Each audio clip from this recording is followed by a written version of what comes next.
What is going on, my unapologetic peeps? We are back with another episode of the Unapologetic Anthropologist, and today we are talking about evolutionary perspectives on sexism and gender roles.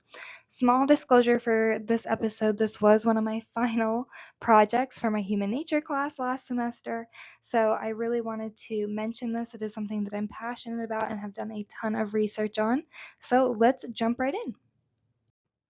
Alrighty, to start us off, we're going to look at some of the definitions here and get some of our disclosures and some clarity before we move forward.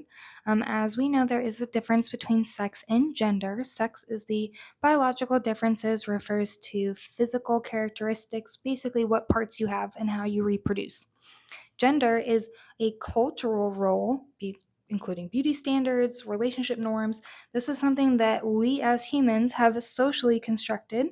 Certain roles, behaviors, attributes that society will consider appropriate for each gender. My slide does mention men and women here, but of course we have non-binary. We have all the things that are now socially constructed in our society. The trap here is that early socialization wires most of our cognitive patterns. From the time we are born, environmental cues and societal expectations mold our pathways of thinking and establish certain gender thought processes and identities. The proof that we find here, really interesting, that I wanted to, there's more proof out there, but I really wanted to bring it down to this childhood level, this cognitive construction that we're doing during this adolescence time. And we can find proof of these gender role differences in children's toys. Boys are playing with weapons where girls are playing with baby dolls. If you ever want to do a really fun dive into research, look at the impacts that Barbie had on the society, where it actually gave small girls the ability to go from baby dolls mimicking motherhood to now different professions and options for them in life. Of course, these childhood toys that we're given mimic and enforce adult roles and expectations. Playthings are not neutral, they do serve as a tool for learning and internalizing cultural narratives about adult responsibilities and overall creating a self identity.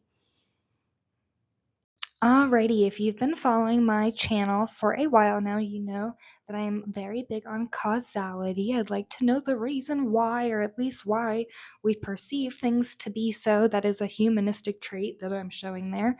But I really wanted to dive into this piece, especially when we talk about sexism, gender differences, what are the roles here? And there is an evolutionary force playing into our psychology here, and it really has to do with mating preferences, how we find mates, who we reproduce with, and things like that. So I just wanted to kind of break that down a little bit. Starting with the female biology, there is an extremely high investment in mating preferences, which probably is why dating is so hard in these modern times. But there's a high investment. We have to get pregnant, carry babies, lactation. You as a mother, you are with that child until you are no longer here. The result of that is an extremely selective process in choosing partners and who to mate with. Now, little sneak peek to some slides coming up here. This is completely opposite of the male biology and their perspective. But it does give this evolutionary drive for quality and commitment over quantity, which explains why, a single female is not having a litter of puppies versus one child at a time. So let's keep diving into this a little bit further. So over the course of my research, notice how I said there's a difference between what males want and what females want, and that's all to do with the biological investment. The males don't have such a heavy investment when it comes to reproduction. But what we do see is there are some universal wants between each of the sexes, including intelligence and kindness, which I thought was fascinating. So looking over here to the right-hand side, we look at the female evolution and the cues for potential mating partners, for things like status and resource potential. It's an evolved mechanism that prioritizes these signals, including wealth, social standing, ambition, and ability to provide for the investment. How well is that partner going to take care of the offspring? That is the female priority. Flipping over to our left side, we see the male evolution and the cues for healthy offspring, cues of fertility, including physical attractiveness. This evolved mechanism prioritizes visible signals, including youth, health, and the capability of reproducing healthy young. Men want healthy babies that will survive, therefore, into adulthood. So we have kind of both sides of the puzzle here. The glue socially is that romantic love then acts as a pair bonding cognitive bias. It brings these two pieces of the puzzle together. Strong emotional attachment facilitates long term cooperation for joint offspring survival. Makes sense? Let's keep moving forward. And remember how I said I love causalities. I love understanding the why and the how of how things happen. And that's really what we're breaking down here. So let's start with the proximate causal. It's going to be our how. How is this happening? And that's really through those learned cognitive biases, mirroring rewarded cultural behaviors, usually early in life as you are born and you're mimicking your parents.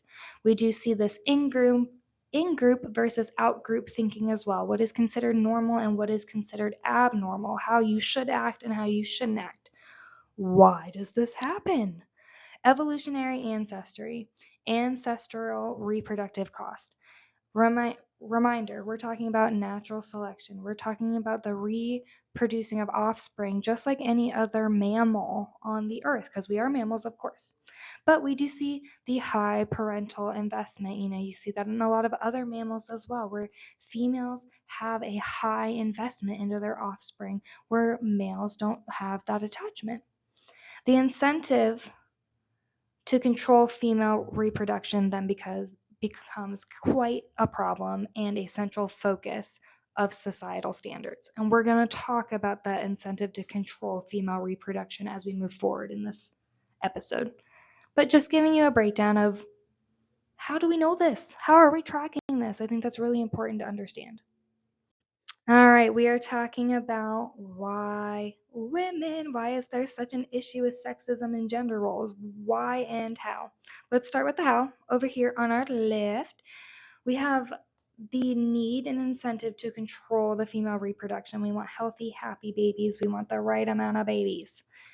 That kind of creates a systematic exclusion from professional groups and some restricted access to political power and education.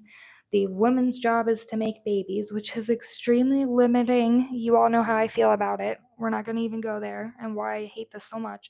But I thought it was kind of funny in my final project. I found this wonderful photograph of self supporting women, but notice how they're not wearing pants. Every female in this photograph is wearing a dress or a skirt of some sort because it was not normal and not acceptable for females to wear two-legged pants at this time.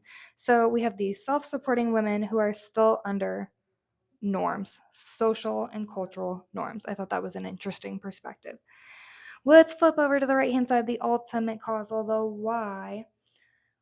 Because humans are so wonderful and so co-evolved between our genetics and our culture, there is an ancestral link between the male status and female control.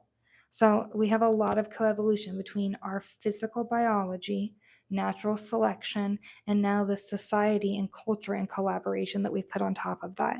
I think in a earlier episode we talked about how important the illusion of control is amongst the human population, and this is just another example. All right, so we're going to jump into some little issues, big issues, whole problems that this coevolution has caused. And I'm taking this from an anthropological, interdisciplinary perspective. This is not Rebecca hating on men or being a feminist in any fashion. We're taking this as science, which is why I have both approximate and ultimate causals on these screens. You guys know I don't like to talk about violent or depressing stuff. I like to look at the good side of humanity. So let's move through these kind of quick. So we do see a high violence against women. It is in the research, it is in the data. If you don't believe me, please go do it yourself. The approximate causal here, the how, is those socio-cultural cues normalizing the male dominance over female reproduction. wearing skirts versus pants. The Y is improving social, I'm sorry, the Y is improving social rank in high resource competition. That's going to be kind of the solution here, is we want to improve the female social rank in these high competition resource areas so that we can de-normalize said dominance. All right, without going any further into that, let's go to child marriages. And yes, this is still happening all over the world. This is not something that's strictly found in antiquity. It is still happening today. Our proximate is economic necessity, maybe by the family. Maybe they're in a really harsh part of the world.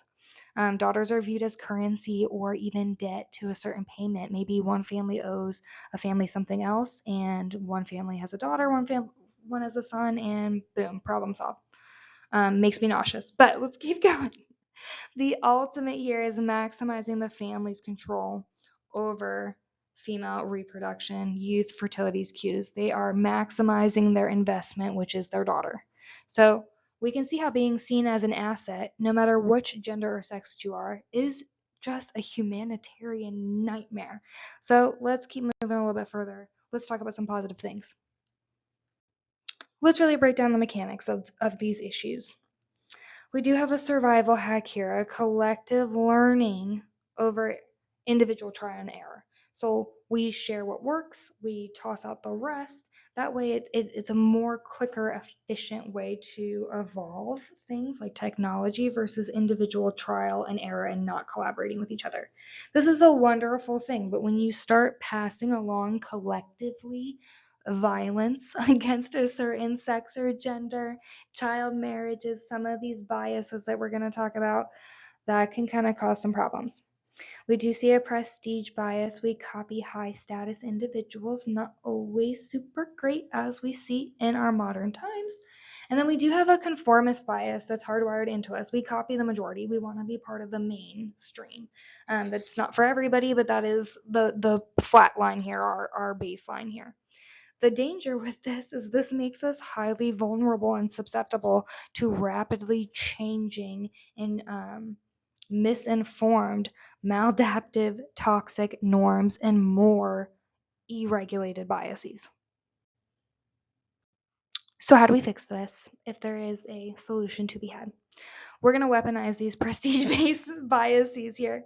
We're going to promote high status, diverse, female role models in the media, which I will say I'm so blessed to be in a time that is doing that. There's way too many to even choose for to mention them here, but you take your pick. There is such a highlight on the wonderful things that women are accomplishing right now.